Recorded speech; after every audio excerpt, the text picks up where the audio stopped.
बिस्मिल्लाहिर्रहमानिर्रहीम। अस्सलामु अलैकुम दोस्तों, क्या हाल हैं आप सबके। उम्मीद करता हूँ आप सब लोग जहाँ होंगे खैरियत से होंगे और खुश होंगे। मैथमेटिक्स इम्पोर्टेंट फार्मूलाज का आज ये पार्ट 2 है और इस पार्ट में हमने आज इंशाल्लाह मैट्रिक्स के फार्मूलाज देखने हैं और ये देखना है कि इसकी टाइप्स कौन कौन सी हैं। और हमने इंशाल्लाह इसमें देखना है कि हम डी डिटर्मिनेंट कैसे फाइंड करते हैं 2/2 का और 3/3 का। एडजॉइंट कैसे निकालते हैं, फिर हमारे पास सिमेट्रिक मैट्रिक्स क्या होते हैं, क्यू सिमेट्रिक्स क्या होते हैं। और जो मैट्रिक्स की हमारे पास टाइप्स आ जाती हैं लाइक के लोअर ट्रायंगुलर मैट्रिक्स क्या होता है, अपर ट्रायंगुलर मैट्रिक्स क्या होते हैं, यूनिट मैट्रिक्स कौन कौन से हैं, स्केलर मैट्रिक्स कौन कौन से हैं। तो इंशाल्लाह लास्ट में हमने इसके दो मेथड भी देखने हैं कि क्रैमर रूल्स हमारे पास क्या होता है और मैट्रिक्स इन्वर्जन मेथड हमारे पास क्या होता है। तो चलें आज की वीडियो शुरू करते हैं। तो दोस्तों सबसे पहले है कि मैट्रिक्स बेसिकली होता क्या है हमारे पास। तो मैट्रिक्स क्या है कि when objects are arranged into rows and columns, यानी जब हमारे पास जो ऑब्जेक्ट्स होते हैं, जो एंट्रीज होती हैं हमारे पास, वो रोज में और कॉलम्स में हमारे पास अरेंज्ड होती हैं। तो ये जो अरेंजमेंट होती है रोज और कॉलम्स की, इसे हम लोग मैट्रिक्स कहते हैं। तो सबसे पहले हमारे पास आता है ऑर्डर ऑफ मैट्रिक्स की, यानी इस मैट्रिक्स का नाम क्या है। तो मैट्रिक्स का कोई भी नाम होता है, उसको लिखने का तरीका क्या होता है, हम उसको आई और जे की फॉर्म में लिखते हैं। यानी मैट्रिक्स का नाम होता है ए हो गया, बी हो गया। लाइक इस मैट्रिक्स का नाम मेरे पास ए है, यानी ए आई जे, यानी 2 × 3। अब ये जो होता है आई, इसका मतलब क्या होता है हमारे पास कि ये रोज हैं, और जो जे होता है ये शो करता है कॉलम्स को। यानी अब ये जो मेरे पास मैट्रिक्स है, इसका मतलब टू टू से मुराद क्या है कि इसके अंदर रोज दो हैं, यानी ये 1 और ये 2। और 3 का मतलब क्या है कि इसके अंदर 3 कॉलम है, 1 2 और 3, यानी इसके अंदर 3 कॉलम्स हैं और 2 रोज हैं हमारे पास। ये मैट्रिक्स का लिखने का तरीका होता है, उसको हम लोग ऑर्डर ऑफ मैट्रिक्स कहते हैं। नेक्स्ट वन है रो मैट्रिक्स। रो मैट्रिक्स क्या होता है कि इसके अंदर हमारे पास सिर्फ एक ही रो होती है और कॉलम्स, कॉलम एक भी हो सकता है, दो भी हो सकते हैं और सो ऑन। कॉलम्स बहुत सारे हो सकते हैं मगर हमारे पास जो रो है वो एक ही होती है। इसे हम लोग रो मैट्रिक्स कहते हैं। नेक्स्ट वन है हमारे पास कॉलम मैट्रिक्स, जिसे हम लोग वेक्टर मैट्रिक्स भी कहते हैं। इसका मतलब क्या है कि इसके अंदर एक ही कॉलम्स होगा और जो रोज हैं वो और भी बहुत सारी रो हो सकती हैं। मतलब कॉलम एक हो और रो जितनी मर्जी हो। अब इसके अंदर आप देखें कि एक कॉलम है और 1 2 और 3 3 रोज हैं हमारे पास। नेक्स्ट वन है, मैं आपको बताता जाऊं कि डी डिटर्मिनेंट हम लोग किस तरह निकालते हैं 2/2 का। तो डिटर्मिनेंट निकालने का तरीका क्या है कि फर्स्ट वन और फोर्थ वन को हम लोग आपस में मल्टीप्लाई करते हैं, दरमियान में माइनस का साइन होता है। और थर्ड वन और सेकंड वन को हम आपस में मल्टीप्लाई करते हैं और इसी तरह हम लोग इसका डी डिटर्मिनेंट निकालते हैं। और ये हमारे पास दो तरह के आते हैं, एक सिंगुलर होता है और एक नॉन सिंगुलर होता है। अब सिंगुलर क्या होता है और नॉन सिंगुलर क्या होता है ये आगे चल के मैं आपको बताता हूँ। और अगर आपने 3/3 का आपके पास मैट्रिक्स हो या 4/4 का हो तो उसका डिटर्मिनेंट किस तरह निकालते हैं, तो उसके लिए हम लोग एक्सपेंशन मेथड या कोफैक्टर मेथड यूज करते हैं। नेक्स्ट वन है एडजॉइंट। हम किस तरह निकालते हैं, अब ये मेरे पास एक मैट्रिक्स है, ए इसका नाम है। तो अब एडजॉइंट ऑफ ए किस तरह हम निकालते हैं कि हमारे पास जो फर्स्ट वन और जो फोर्थ वन होता है हम इनकी प्लेसेस चेंज कर देते हैं, यानी ए की जगह डी आ जाएगा और डी की जगह ए आ जाएगा। और जो थर्ड वन और सेकंड वन होता है हम इनके साइंस चेंज कर देते हैं। तो ये इस तरह हम लोग इसका एडजॉइंट निकाल लेते हैं। नेक्स्ट वन है हमारे पास ट्रांसपोज ऑफ मैट्रिक्स के। ट्रांसपोज ऑफ मैट्रिक्स हम किस तरह निकालते हैं, लाइक ये मेरे पास एक मैट्रिक्स है ए। अब इसकी मेरे पास 2 रोज हैं और 3 कॉलम्स हैं। तो इसका जब मैं ट्रांसपोर्ट लूंगा तो इसका सिंपल तरीका क्या होता है, जो आपके पास रोज हैं उनको तब्दील कर देते हैं हम लोग कॉलम्स में, और जो कॉलम्स होते हैं हम उनको रोज में तब्दील कर देते हैं। तो इसी तरह हम लोग किसी भी मैट्रिक्स का ट्रांसपोज निकाल लेते हैं। नेक्स्ट वन है हमारे पास सिंगुलर मैट्रिक्स। सिंगुलर मैट्रिक्स क्या होता है हमारे पास कि जब आप किसी मैट्रिक्स का डी डिटर्मिनेंट लें और वो आपके पास जीरो के बराबर आ जाए तो इसका मतलब क्या है, ये सिंगुलर मैट्रिक्स है। नेक्स्ट वन क्या है, non singular matrix. Non singular matrix क्या होता है हमारे पास कि जब आप इसका डिटर्मिनेंट लें और वो जीरो के बराबर ना हो, तो ये हमारे पास क्या होता है, नॉन। और नेक्स्ट वन है हमारे पास सिमेट्रिक मैट्रिक्स। सिमेट्रिक मैट्रिक्स क्या होता है कि जब आप ए का ट्रांसपोज लें और वो वापस दोबारा ए के बराबर आ जाए, तो ये हमारे पास क्या होता है, सिमेट्रिक मैट्रिक्स होता है। और स्क्यू सिमेट्रिक मैट्रिक्स क्या होता है कि जब आप ए का ट्रांसपोज और वो हमारे पास माइनस ए के बराबर आ जाए, यानी वो माइनस के बराबर आ जाए, तो हमारे पास क्या होता है, क्यू सिमेट्रिक मैट्रिक्स होता है। फिर लॉज ऑफ ट्रांसपोज और प्रोडक्ट्स भी होते हैं हमारे पास। ये क्या होता है हमारे पास, ए बी का होल ट्रांसपोज जो है हमारे पास किसके बराबर होता है, बी ट्रांसपोज और ए ट्रांसपोज के बराबर होता है। ये हमारे पास laws of transpose of products है। नेक्स्ट वन है हमारे पास हरमिशन मैट्रिक्स। हरमिशन मैट्रिक्स क्या होता है कि जब आप जो ए है, ए का ट्रांसपोज लें और उसका फिर जो है आप कॉन्जुगेट जो है वो लें, यानी ए का आपने पहले ट्रांसपोज लिया फिर उसका कॉन्जुगेट लिया और ये हमारे पास ए के बराबर आ जाए, तो ये हमारे पास क्या होता है, हरमिशन मैट्रिक्स होता है। और स्क्यू हरमिशन मैट्रिक्स क्या होता है कि जब आप जो ए है, जब कोई भी आपके पास मैट्रिक्स है, आपने उसका ट्रांसपोज लिया और उसका फिर कॉन्जुगेट लिया, तो वो माइनस के बराबर आ जाए, तो ये हमारे पास क्या होता है, स्क्यू हर्मिशन मैट्रिक्स होता है। नेक्स्ट वन है हमारे पास नल मैट्रिक्स। इसको हम लोग जीरो मैट्रिक्स भी कहते हैं कि इसकी ऑल एंट्रीज जो है, सारी एंट्रीज हमारे पास जीरो होती हैं। नेक्स्ट वन है एडिशन ऑफ मैट्रिक्स और subtraction of matrix. Addition of matrix क्या है, यानी आपके पास दो मैट्रिक्स हैं ए प्लस बी, तो आपने इन दोनों मैट्रिक्स को प्लस कर देना है। फर्स्ट एंट्री सेकंड वाली जो मैट्रिक्स है उसकी फर्स्ट एंट्री के साथ प्लस होती है, सेकंड वाली सेकंड के साथ, और सो ऑन, इसी तरह सारी एंट्रीज हमारे पास प्लस होती हैं। और अगर आपने इसका सब्ट्रैक्शन जो होता है वो भी इसी तरह होता है, यानी ए माइनस बी, तो फर्स्ट एंट्री फर्स्ट वाली के साथ माइनस होगी, सेकंड वाली सेकंड के साथ माइनस होगी। इसी तरह हम लोग इसका एडिशन ऑफ मैट्रिक्स और सब्ट्रैक्शन ऑफ मैट्रिक्स निकालते हैं। नेक्स्ट वन है हमारे पास स्क्वायर मैट्रिक्स। स्क्वायर मैट्रिक्स क्या होता है कि इसकी रोज और कॉलम्स हमारे पास बराबर होती हैं, यानी दो रोज हैं हमारे पास और दो ही कॉलम्स हैं, तो ये हमारे पास क्या हुआ, स्क्वायर मैट्रिक्स होता है।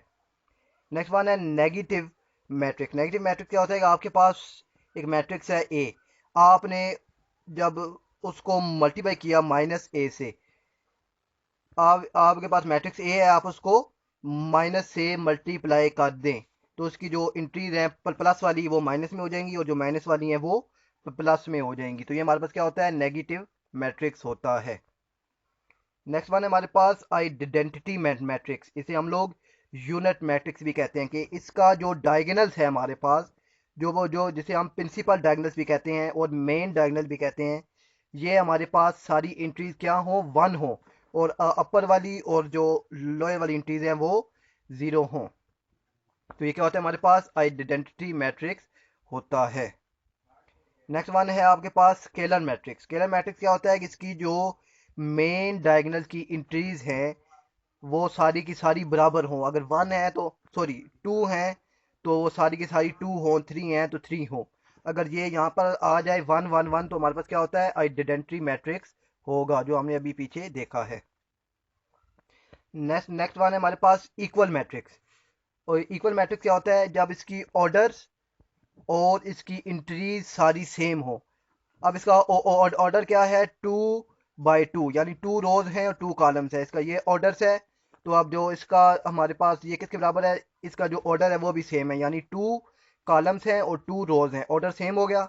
अब जो नेक्स्ट वन है इंट्रीज देखते हैं, यहाँ माइनस फोर है, माइनस फोर भी ओके हो गया, यहाँ टू है तो यहाँ क्या है, four minus two, four minus two, जब फोर में से टू माइनस होंगे तो वापस क्या आ जाएगा, टू, यानी ये भी हमारे पास ओके है। इसी तरह जब इसकी रोज और इंट्रीज हमारे पास बराबर हो, तो ये क्या होता है, हमारे पास इक्वल मैट्रिक्स होता है। नेक्स्ट वन है डायगोनल मैट्रिक्स। डायगोनल मैट्रिक्स क्या होता है कि इसके जो डायगोनल है, ये हमारे पास जीरो ना हो, इसके अंदर कुछ ना कुछ इंट्रीज होनी चाहिए, तो ये हमारे पास क्या होता है, डायगोनल मैट्रिक्स होता है। नेक्स्ट वन है रेक्टेंगुलर मैट्रिक्स। अब रेक्टेंगुलर मैट्रिक्स क्या होता है कि इसकी रोज और कॉलम्स बराबर हों, यानी जिस तरह हमारे पास दूसरी आम रेक्टेंगल्स होती है कि जिसकी अपर साइड और लोअर साइड बराबर होती हैं, और लेफ्ट वाली और राइट वाली हमारे पास बराबर होती हैं। तो वो उसी तरह ये जो रेक्टेंगुलर मैट्रिक्स है इसकी भी रोज और कॉलम्स दोनों आपस में बराबर होनी चाहिए। तो ये हमारे पास क्या बन जाता है, रेक्टेंगुलर मैट्रिक्स बन जाता है। नेक्स्ट वन है हमारे पास lower triangular matrix. Lower triangular matrix क्या होता है कि मेन जो डायगोनल है, मेन डायगोनल से ऊपर वाली जो इंट्रीज हैं ये हमारे पास जीरो हो। मेन डायगोनल से ऊपर वाली इंट्रीज हमारे पास जीरो हो, तो ये क्या होता है, हमारे पास लोअर ट्रायंगुलर मैट्रिक्स होता है। नेक्स्ट वन है हमारे पास अपर ट्रायंगुलर मैट्रिक्स। अब अपर ट्रायंगुलर मैट्रिक्स क्या होता है कि मेन डायगोनल से नीचे वाली जो भी इंट्रीज हैं वो सारी की सारी हमारे पास जीरो हो। जब वो नीचे वाली इंट्री जीरो हो तो ये क्या बनता है, हमारे पास अपर ट्रायंगुलर मैट्रिक्स बनता है। नेक्स्ट वन है हमारे पास, अब हमने देखना है कि क्रैमर रूल्स हमारे पास क्या होता है। क्रैमर रूल्स हमारे पास क्या होता है कि हमारे पास दो लीनियर्स इक्वेशंस हैं, ये दो के दो भी दो इक्वेशंस हो, तीन हो, चार हो, तीन इक्वेशन तक हमारे पास ये हम इसको सॉल्व करते हैं। मगर यहाँ पर मेरे पास अब दो इक्वेशंस हैं, तो दो लीनियर इक्वेशन है, तो ये हमारे पास जो क्रैमर रूल है किसके बराबर होता है, ए एक्स इक्वल टू बी। अब ये जो ए है ये क्या होता है कि इसके इक्वेशन के जो कोफिशिएंट्स है ए सी बी डी, ये मेरे पास मैट्रिक्स ए बन जाते हैं। और जो होता है नेक्स्ट वन एक्स, एक्स क्या होता है कि जो इसके हमारे पास वेरिएबल्स हैं एक्स और वाई, ये हमारे पास एक्स के बराबर हो जाते हैं। और बी क्या होता है कि ये जो इक्वेशन जिनके बराबर होती हैं, यानी हम कांस्टेंट वैल्यूज कहते हैं, ये भी हमारे पास इनके बराबर हो जाता है। अब जब हमने सोल्व करना है एक्स, तो जब हमने एक्स की वैल्यू निकालनी है तो एक्स की वैल्यू हमारे पास किसके बराबर होती है, ए एक्स का मॉडुलस ओवर जो है हमारे पास ए का मॉडुलस यानी ए का डिटर्मिनेंट। तो ए एक्स अब हमारे पास किसके बराबर होगा, तो जो मैट्रिक्स ए है इसकी जो फर्स्ट कॉलम है इसको हमने ये जो बी है इससे इंटरचेंज कर देना है, इस यानी जो फर्स्ट कॉलम की जगह बी की इंट्रीज हमारे पास आ जाएंगी, यानी ए सी की जगह अब हमारे पास एम एन आ जाएगा। तो ये हमारे पास क्या बन जाएगा, ए एक्स, इसका डी डिटर्मिनेंट लेके फिर इसका डी डिटर्मिनेंट जो होगा मैट्रिक्स ए का, इन दोनों को आपस में डिवाइड जब करने के बाद हमारे पास x की वैल्यू आ जाएगी। इसी तरह जो y है वो हमारे पास किसके बराबर होता है, ए वाई अवर ए वाई का मॉडुलस अवर ए का मॉडुलस। तो ए वाई हमारे पास किसके बराबर आ जाएगा कि जो सेकंड कॉलम है उसकी जगह हमने बी की इंट्रीज पुट कर देनी है। तो फिर इसका डिटर्मिनेंट निकालना है हमने, फिर इसके बाद इसका डिटर्मिनेंट को ए के डिटर्मिनेंट से डिवाइड करना है, तो हमारे पास वाई की वैल्यूज आ जाएंगी। ये तो यहाँ पर जस्ट मैंने एग्जांपल्स के तौर पर लिखा है, जब इंशाल्लाह मैं इनके क्वेश्चन सॉल्व करूंगा तो आपको बेहतर तरीके से समझ आ जाएगा। नेक्स्ट वन है मेरे पास मैट्रिक्स इन्वर्जन मैट्रिक्स। अब मैट्रिक्स इन्वर्जन मैट्रिक्स क्या होता है, वही वाली दो लीनियर इक्वेशंस हैं ए एक्स इक्वल टू बी। तो जो ए है वो जो कोफिशिएंट है उनके बराबर हो गया, बी जो है कांस्टेंट वैल्यू उनके बराबर हो गया, और जो एक्स है मेरे पास जो इनके वेरिएबल्स हैं एक्स और वाई उनके बराबर हो गया। अब ये इसका नाम से जाहिर है कि इन्वर्जन मैट्रिक्स, यानी अब हमने इसका इन्वर्स लेना है। तो हमने वैल्यूज एक्स की निकालनी है, तो ए को उठा के जब मैं दूसरी तरफ लेकर गया तो ये ए का इन्वर्स बन गया। अब जो ए का इन्वर्स है ये किसके बराबर होता है, हमारे पास एडजॉइंट ऑफ ए ओवर ए का डिटर्मिनेंट यानी ए का मॉडुलस।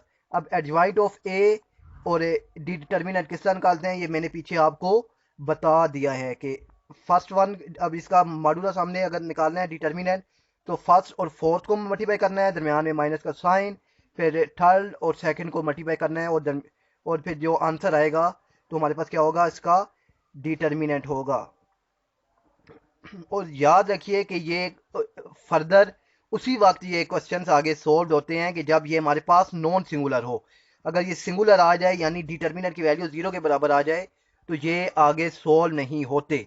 ये उसी वक्त ही ये दोनों मेथड क्रैमर रूल्स और मैट्रिक्स इन्वर्जन जो है मैट्रिक्स इन्वर्जन मेथड, ये उसी वक्त ही इंप्लीमेंट हैं, उसी वक्त ही फर्दर सोल्व होते हैं जब ये नॉन सिंगुलर होते हैं हमारे पास।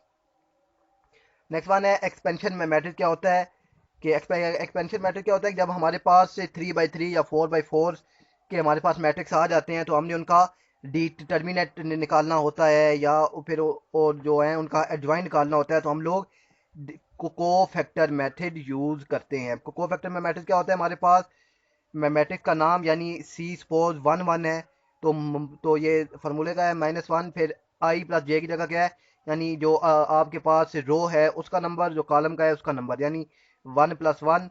और फिर आपके पास जो इंट्रीज हमारे पास बच जाती हैं, यानी फर्स्ट रो फर्स्ट रो और फर्स्ट कॉलम को एक्सपेंड करने के बाद जो इंट्रीज मेरे पास बच जाती हैं, वो फिर उनका डिटर्मिनेंट हमने निकालना होता है। तो ये हमारे पास क्या होता है, एक्सपेंशन मेथड और कोफैक्टर मेथड। ये जब सवाल सोल्व होंगे तो इंशाल्लाह आपको और बेहतर तरीके से समझ आ जाएगी। यानी सपोज के अब मेरे पास ये एक मैट्रिक्स है, तो मैंने इसका डी डिटर्मिनेंट निकालना है, इसका इन्वर्स निकालना है। तो इसका तरीकाकार क्या है, को फैक्टर में कि ये जो है फर्स्ट रो और फर्स्ट कॉलम को मैंने एक्सपेंड कर दिया, इनको छोड़ दिया, तो मेरे पास जो बाकी इंट्रीज बच गई A22 A23 A32 और A33, इसका मैंने डिटर्मिनेंट निकाल लेना है। फिर मैंने जो है मेरे पास सेकंड रो और फर्स्ट कॉलम को एक्सपेंड कर देना है, छोड़ देना है, जो मेरे पास इंट्रीज बचेंगी उनका डिटर्मिनेंट। इसी तरह सो ऑन, ये फर्दर हमारे पास चलता रहता है। 3/3 का इन्वर्स हम इस तरह लेते हैं। अब ये मैट्रिक्स की कुछ प्रॉपर्टीज हैं, कुछ लॉज हैं, तो इनको भी देख लेते हैं कि कम्यूटेटिव लॉ अंडर एडिशन हो तो हमारे पास क्या आता है, A + B = B + A के बराबर होता है। नेक्स्ट वन है एसोसिएटिव लॉ अंडर एडिशन, तो ये भी A प्लस ब्रैकेट के अंदर B + C हमारे पास बराबर होता है ब्रैकेट के अंदर A + B + C। और ये नेक्स्ट वन है कम्यूटेटिव लॉ अंडर मल्टीप्लिकेशन, यानी AB = BA।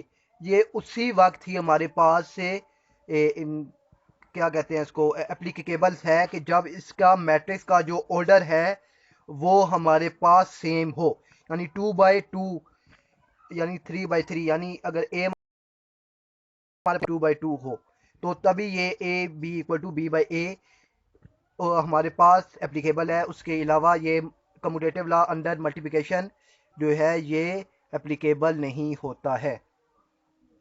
नेक्स्ट वन है एसोसिएटिव लॉ अंडर मल्टीप्लिकेशन, तो एसोसिएटिव लॉ क्या है हमारे पास कि A ब्रैकेट के अंदर B × C, तो ये जो हमारे पास बराबर होगा कि पहले AB को मल्टीप्लाई कर लें, फिर उसके बाद C को उसके साथ मल्टीप्लाई कर लें।